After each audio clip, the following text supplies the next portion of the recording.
पिंपोडे बुद्रुक भावेनगर परिसरातील शेतकरी सध्या तीव्र संकटात सापडले आहेत. शेतीला देण्यात येणारी वीज थेट खडी क्रशर यंत्रणाकडे वळवण्यात येत असल्याचा गंभीर आरोप शेतकऱ्यांनी केला आहे.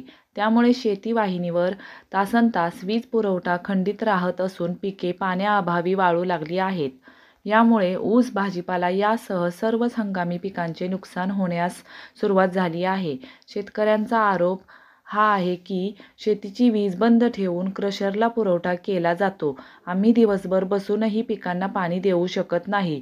या परिस्थितीचा जोरदार निषेध म्हणून भावेनगर शेतकऱ्यांनी खडी वाहतूक करणाऱ्या डंपरांना अडवून वाहतूक पूर्णपणे रोखली.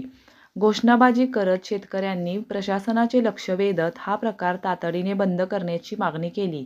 शेतकऱ्यांनी इशारा दिला आहे की शेती वाहिनीवरील वीज पुरवठा तत्काळ सुरू करून क्रशरकडे वळवणे थांबवले नाही तर आंदोलन आणखी तीव्र केले जाईल.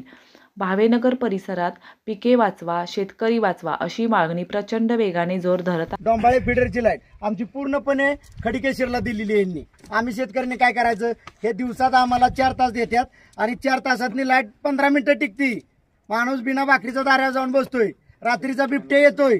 नेमकं कोणाकोणाची अडचण कशी सोडवायची हे आम्हाला सांगावं ना त्यांनी इथं साहेबांनी येऊन, बाबा असा प्रॉब्लेम झालाय, नेमका लाईटीचा ह्यो घोटाळा झालाय, तो घोटाळा झालाय. मग त्याच्यावर त्यांनी मार्ग काढायचा का आम्हाला कळतोय? कधी वायरमॅन आलाय का सांगा, त्यांनी सांगावं. 4 दिवस शेतकरी मागं लागतोय की बाबा ही डिवोर्स तुटलाय, जंप तुटलाय, त्याला काय करायचं माणसानी? ते तर शेतकऱ्याला म्हणतात टाका कळकाटानी. ही शेतकऱ्याचं काम आहे का जंप टाकण्याचं कळकाटानी?